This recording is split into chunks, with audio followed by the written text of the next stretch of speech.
Hello मेरे प्यारे साथियों, आप सभी को नमस्कार है। स्वागत है आप सभी का आज के इस वीडियो लेक्चर्स के अंदर। मैं आपके साथ डिस्कस करने वाला हूं क्लास 10 का बहुत ही वीवीआई क्वेश्चंस। और वो क्वेश्चंस होता है कि बताइए प्रकाश का अपवर्तन क्या होता है। अपवर्तन किसे कहते हैं, प्रकाश का अपवर्तन क्या होता है मेरे साथियों, इसके ऊपर हमारी चर्चाएँ चलेगी। तो देखना, इसे बहुत ही ईजी तरीके से मैं आपको बताऊँगा ये अपवर्तन क्या होता है। देखिए, अपवर्तन का मतलब होता है मार्ग से भटक जाना। तो देखिए, पहले हमने एक पढ़ा था प्रकाश का परावर्तन। पहला हमने क्या पढ़ा था, परावर्तन। इसको इंग्लिश में क्या कहा जाता है, रिफ्लेक्शन। इंग्लिश में क्या कहा जाता है, रिफ्लेक्शंस। रिफ्लेक्शन जब हमने पढ़ा था तो आपने एक चीज़ गौर किया हुआ था कि किरण ऐसे आया था सर और इसी माध्यम में लौट गया था। यानी किरण मान लीजिए कि आई एंगल पे आया और आर एंगल पे इसी माध्यम में लौट गया। यानी जिधर से सर आया था उधरे किरण क्या हुआ, चला गया। जिधर से मेरे भाई ये किरण आया था उधर ही ये किरण क्या हो गया, चला गया मेरे भाई। लेकिन ऐसा हुआ कि इसकी मीडियम तो सेम थी ना, इसका एक पार्ट ये कलर किया हुआ था और एक पार्ट से इसका परावर्तन हो गया। लेकिन अपवर्तन में क्या होता है मेरे भाई कि दो मीडियम्स को लिया जाता है। यानी माध्यम कितने लिए जाते हैं, तो आप कहेंगे कि सर माध्यम दो लिए जाते हैं। माध्यम कितने लिए जाते हैं, दो। जैसे मान लो मैं ये कहता हूँ कि ये है हवा, ये क्या है, हवा हूँ बसंती हवा हूँ। और ये क्या है, पानी, जो आजकल बहुत जगह कम मिल रही है। ये है हवा और ये है पानी। और मैं कह रहा हूँ कि एक किरण हमारी ऐसी आ रही थी, मैंने कहा ये पानी है हमारी। एक किरण ऐसी आ रही थी और इससे टकरा गई।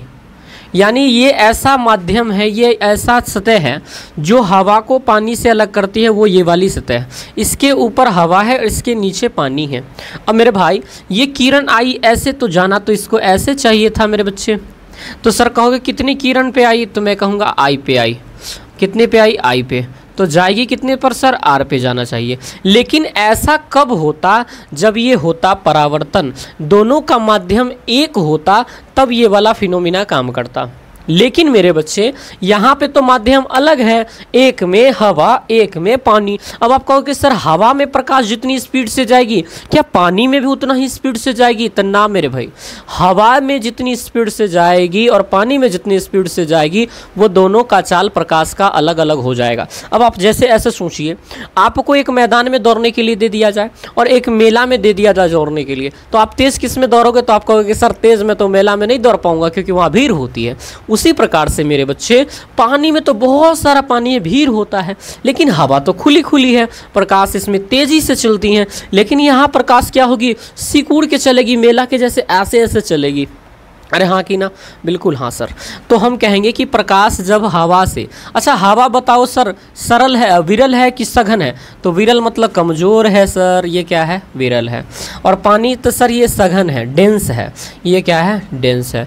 इसको कहते हैं रेयर मीडियम, इसको क्या कहते हैं, रेयर मीडियम। और इसको क्या कहते हैं, डेंस मीडियम। डेंस मतलब सघन माध्यम। मेरे भाई हवा से पानी या पानी से हवा में जाए, प्रकाश अपनी चाल को बदलेगी।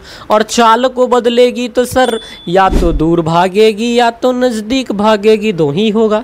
जैसे देखो ये हवा से आ रही थी और सघन में गई, तो जाना तो इसको ऐसे चाहिए था। लेकिन ये किरण अब क्या है कि डेंस में गई है तो सिकुड़ के चलेगी। तो बताओ ये किरण इधर जाएगी या ये किरण इधर से जाएगी। तो आप कहोगे कि सर पहले अगर नहीं होता कुछ हो ना तो यहाँ से जाता, पहले अगर कुछ नहीं होता तो ये जाता यहाँ से। लेकिन अब है कि ज़्यादा इसको भीड़ पड़ रहा है तो ये इतना ही से भागने का प्रयास करेगा। यानी ये जो नॉर्मल है हमारा, ये नॉर्मल की तरफ भागने का प्रयास करेगा। याद रखिएगा, जब विरल से सघन में प्रकाश जाती हैं तो ये नॉर्मल की तरफ भागती हैं। और इस यानी ये जो इस पथ से यहाँ जाना तो यहाँ चाहिए था, लेकिन गया कहाँ से, यहाँ से नहीं गया। तो अपने मार्ग से डाइवर्ट हुई कि नहीं हुई, तो सर हुई। दूसरा बात देखो, मैं कह रहा था कि ये हमारा है पानी, ये मेरा है हवा और ये हमारा है पानी। मैं कह रहा कि प्रकाश पानी से आ रहा था और जाना तो इसको ऐसे चाहिए था। मैंने कहा कितनी एंगल पे आई, तो एंगल आई पे आई। गई कितनी पे, तो एंगल आर पे गई। तो मैंने कहा पानी से आया हवा में आया सर, पानी से चलते हुए हवा में आया, तो जितना पे आया उतना पे जाना चाहिए था। लेकिन ये तब होता जब परावर्तन होता, लेकिन यहाँ पे अपवर्तन है, माध्यम चेंज हुआ है और ये माध्यम ये हवा है, ये इधर से आया है ना, डेंस से आया है। ये कैसा है सर? तो डेंस है। और ये कैसा है सर? तो ये रियर है। तो सर भीड़ वाला चीज़ से हल्का में आया है, तो जो जाना चाहिए था यहाँ से वो भागेगा अब यहाँ से चला जाएगा, यानी एंगल आर अब ये हो जाएगा, एंगल आर अब ये हो जाएगा, एंगल आई ये हो जाएगा। तो कहेंगे कि सर जब होता क्या है कि भारी में से हल्का में आता है तो हल्का में आने के बाद भागने लगता है दूर की तरफ, लेकिन जब हल्का में से भारी में आता है तो नज़दीक के तरफ आने लगता है। यानी यहाँ पर एंगल आई और एंगल आर में रिलेशन आप देखेंगे कि ये बड़ा हो जाएगा, लेकिन यहाँ पर एंगल आई और एंगल आर में रिलेशन आप ये देखेंगे कि एंगल आई बड़ा हो जाएगा, आर क्या हो जाएगा? छोटा हो जाएगा। लेकिन प्रकाश का परावर्तन क्या है वो सुनिए।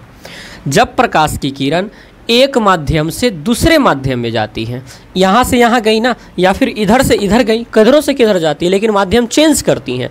जब प्रकाश की किरण एक माध्यम से दूसरे माध्यम में जाती हैं तो अपने पथ से जाना तो यहाँ से चाहिए था, लेकिन विचलित होकर यहाँ से जा रही, तो अपने पथ से विचलित हो जाती है, अपने पथ से भटक जाती हैं। और विचलित होने की इस घटना को प्रकाश का अपवर्तन कहा जाता है। प्रकाश का अपवर्तन कहा जाता है। फिर से सुनिए, जब प्रकाश की किरण एक माध्यम से दूसरी माध्यम में जाती है तो वो अपना पथ ये वाला था, इसको छोड़ करके अपने मार्ग से भटक जाती है, और जब वो भटक जाती है तो इसी घटना को क्या कहा जाता है? प्रकाश का अपवर्तन कहा जाता है। और भटकती क्यों है? क्योंकि विभिन्न माध्यम में प्रकाश की चाल होती है अलग अलग, और जब प्रकाशिक माध्यम जो सघन होता है उसमें प्रकाश जो होता है धीरे चलता है, और विरल माध्यम में प्रकाश स्पीड से चलता है। तो इसकी परिभाषा क्या हो जाएगी सर? तो हम कहेंगे कि जब प्रकाश एक माध्यम से दूसरे माध्यम में जाती है, क्या करती हैं? जाती है, तब वह अपने पथ से क्या हो जाती है? विचलित हो जाती है। तब वह अपने पथ से विचलित हो जाती है। क्या हो जाती है? विचलित हो जाती है या डाइवर्ट हो जाती है। तो प्रकाश के इस घटना को प्रकाश के इस घटना को प्रकाश का क्या बोलते हैं? तो सर प्रकाश का अपवर्तन कहते हैं। क्या कहते हैं? प्रकाश का अपवर्तन कहते हैं। क्या कहते हैं? प्रकाश का अपवर्तन कहते हैं। जैसे सर एक फ़ोटो हम बना रहे हैं, यहाँ पे देखिएगा, हमने क्या कहा? जब प्रकाश एक माध्यम से दूसरे माध्यम में जाती है तब वो अपने पथ से विचलित हो जाती है। जैसे मान लीजिए एक माध्यम ये है, एक माध्यम ये है, ये माध्यम का नाम है हवा, μ1 मान लेते हैं, माध्यम को सूचित करते हैं μ1 से, और ये मान लेते हैं पानी, और इसको हमने डिनोट किया है μ2 से। मेरा भाई ध्यान से देखो इधर ध्यान दो। अगर मैंने कहा कि यहाँ से प्रकाश आई ऐसे, तो जाना तो इसको ऐसे चाहिए था, लेकिन इसमें हमने देखा कि एंगल आई पे आई थी और एंगल आर पे जाती, लेकिन ये तब होता जब दोनों माध्यम क्या होता? इक्वल। लेकिन माध्यम चेंज होने के कारण जो हवा से विरल माध्यम पानी में आई वो अपने मार्ग से कैसे होना चाहेगी? तो सर ये विरल है, ये क्या है? विरल, और ये क्या है सर? सघन है। तो ये क्या चाहेगी? बाहर जाना कि अंदर जाना? तो सर सघन में जाता है आदमी तो सिकुड़ के निकलता है, तो ये प्रकाश और छोटा होकर निकलेगा और एंगल आई यहाँ हो जाएगा। इसी घटना को, ये जो विचलन इतना हुआ, इतना जो विचलित हुआ, इस घटना को क्या कहा जाता है? प्रकाश का अपवर्तन कहा जाता है। इस घटना को क्या कहा जाता है? प्रकाश का अपवर्तन कहा जाता है। ध्यान रखिएगा, ये हमारा डिफिनेशन हुआ, ये हमारा फोटो हो गया। इस बात को मुझे उम्मीद है कि आप सीख पाए होंगे। एक बात और मैं आपको बता देता हूँ, आगे की तरफ देखिएगा।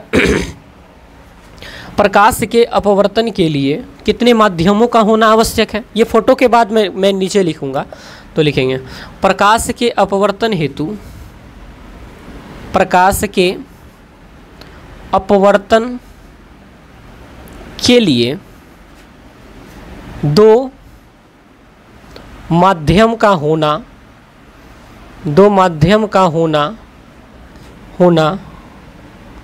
अनिवार्य है। क्या है?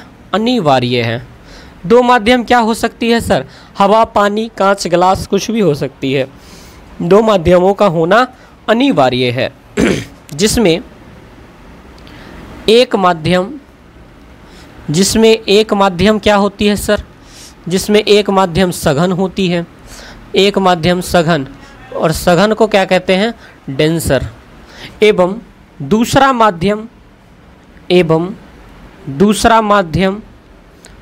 माध्यम कैसा होता है सर? तो ये होती है विरल। दूसरा माध्यम विरल, और विरल को कहते हैं रियर होता है। और याद रखिएगा, जब प्रकाश सघन से कहाँ जाती है? विरल में। तो सघन से जाएगी विरल में, तो एंगल आई और एंगल आर में रिलेशन क्या होगा? तो सर सघन से जा रही है तो मतलब सिकुड़ के जा रही, और विरल में जाएगी तो फैल के जाएगी, तो एंगल आर क्या हो जाएगा? बड़ा। लेकिन इसका उल्टा चलिए, जब वो जाएगी विरल से, कहाँ से जाएगी?